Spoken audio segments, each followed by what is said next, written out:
Contractors don't just own their tools, they're attached to them. And that's exactly why it hurts so much when something happens and you find out it's not covered the way you thought it was. In this video, I'll show you how your tools are actually covered and where most policies fall short, the two different ways you can insure them, and which one makes sense for your business, and how to avoid the common mistakes that leave contractors either overpaying or completely exposed when something goes wrong. Early on, working with contractors, I learned something I didn't expect. Contractors don't just own their tools, they're emotionally attached to them. I remember saying that to a client once, and his wife immediately laughed and said, "Oh, yeah, he's got this old shovel and he refuses to replace it. I keep telling him to get a new one, but he just loves that thing." And I laughed. It sounded funny, but that attachment becomes a real problem the moment something happens to those tools, because that's when you find out whether they're actually covered or not. And what I've seen over and over again is that a lot of contractors think they're covered, but they either have gaps they didn't know about it or they're paying way more than they need to. So let's fix that. A lot of contractors assume that if they have insurance, their tools are covered. And on the surface, that might sound reasonable. You've got a general liability policy, you've got a commercial auto policy, maybe you've got a business owner policy or some work comp. So you're thinking, I'm good, I pay a lot of money.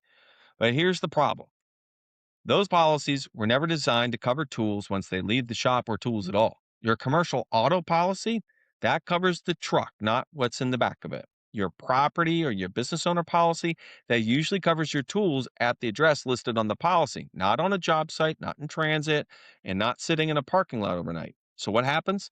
You load up your truck, you head to a job, and from an insurance standpoint, your tools are basically off the grid. That's the gap. And it's not a small one either. Tool theft happens all the time: job sites, parking lots, even right outside your house.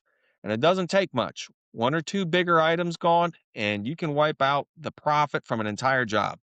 That's why this type of coverage exists in the first place, what's called tools or in equipment coverage or in the marine. This is the policy that actually follows your tools wherever they go, on the road, on to the job site, or in storage. So before we even talk about how to structure this the right way, you got to understand this first. If your tools are moving around and you don't have the right coverage in place, there's a very good chance you're taking on more risk than you realize. All right, so now that we know where the gap is, the next question is, how do you actually cover your tools the right way? There are really two ways to get this done.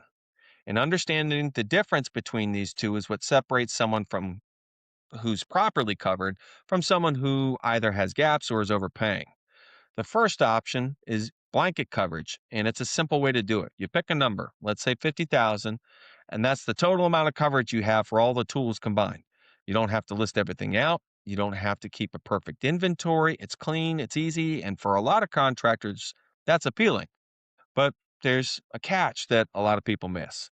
There's usually a limit on how much the policy will pay for any one tool. So you might have $50,000 total, but only $2,500 or $5,000 available for one single item, which means if you've got a $6,000 piece of equipment that gets stolen, you're not getting $6,000 back. And a lot of people can get burned that way.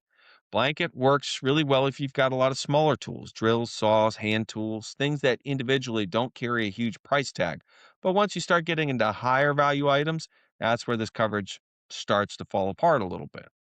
Now, there's another option. You can schedule those pieces of equipment on a list. It's the opposite approach. Instead of one big number, you list out specific tools on the policy and assign a value to each one. So if you've got a $7,000 machine on there, it's covered for $7,000. No guessing, no per item cap working against you.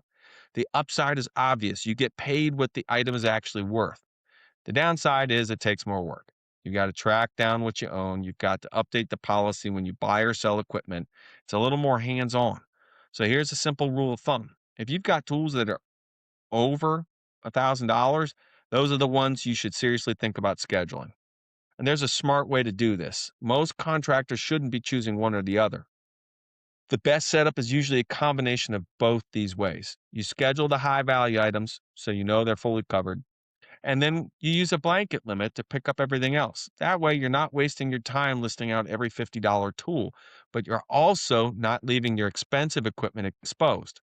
But even if you structure it this way, there's still one part of this that can make or break your experience when something actually goes wrong. So let me show you what this actually looks like when something goes wrong. One of the most painful claims I've ever been part of was with a locksmith. He had two vans parked right outside his house, trying to keep them safe. And overnight, both vans got broken into, and just like that, thousands of tools were gone. Now, most people think this is the part where the insurance company just writes a check and you get to move on. But that's not how it works. The first thing they asked him for was a full list of everything that was stolen. And I mean everything. So he called me over to his office one day. He sat me down. He took me to the back of his truck and he started opening drawer after drawer in the back of his truck. And I don't know if you've ever been in a locksmith truck, but he starts going, this one's 70 cents. This one, $1.10. And he had thousands of pieces in there. We sat there going line by line, trying to recreate everything that was lost. And that's when it really hit me. It's not just about whether you have coverage, it's about how that coverage is structured and how to be prepared to actually use it. Because when a claim happens, the insurance company is going to want proof of what you lost. They're going to want a list and they're going to want some kind of documentation. And depending on how your policy is set up, that process can either be straightforward or incredibly painful. So, while everyone focuses on price when they're buying this coverage, what really matters is what happens on the worst day. And most people don't think about that until they're in the middle of it. There's another area here that creates a lot of confusion with tool coverage, and it usually doesn't come up until there's a problem, and that's ownership. Employee tools. A lot of contractors have employees who bring their own tools to the job. And a lot of people will assume, well, it's all on my job site, so it's probably covered. But insurance doesn't work that way. Insurance follows ownership. So if you don't own the tools, it's very difficult for you to insure them properly, which means if something happens to an employee's tools, there's a very good chance your policy is not going to respond the way you expect it to. The cleanest way to handle this is to set expectations with your employees that they are responsible for their own tools, or be very intentional about how you structure coverage if you're going to take on that responsibility. Now, let's flip that around another way. What if you're the one borrowing or renting tools? In a lot of cases, you're going to be responsible if something happens to that equipment while it's in your care. And this is another area where people assume they're covered without actually checking. Some policies will include coverage for borrowed or rented equipment, but not all of them and not automatically.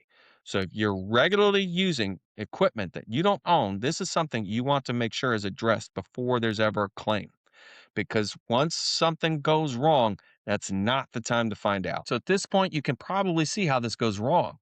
People either assume they're covered when they're not, or they try to fix it and end up over-insuring everything and paying way more than they need to.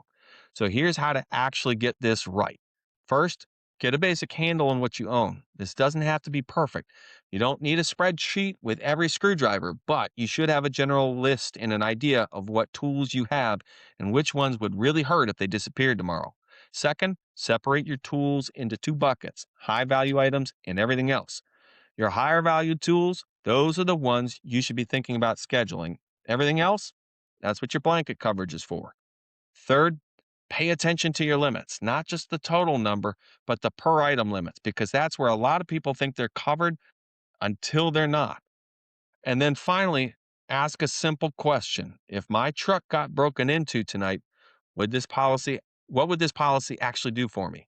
If you can't answer that clearly, that's where you need to spend some time because the goal here isn't just to have insurance, it's to have something that actually works the way you expect it to without paying for things you don't need.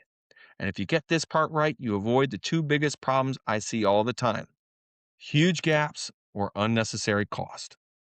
But tool coverage is just one area where contractors tend to get tripped up. And if you don't understand how your general liability policy actually works, you can run into the same exact problem, thinking you're covered when you're not.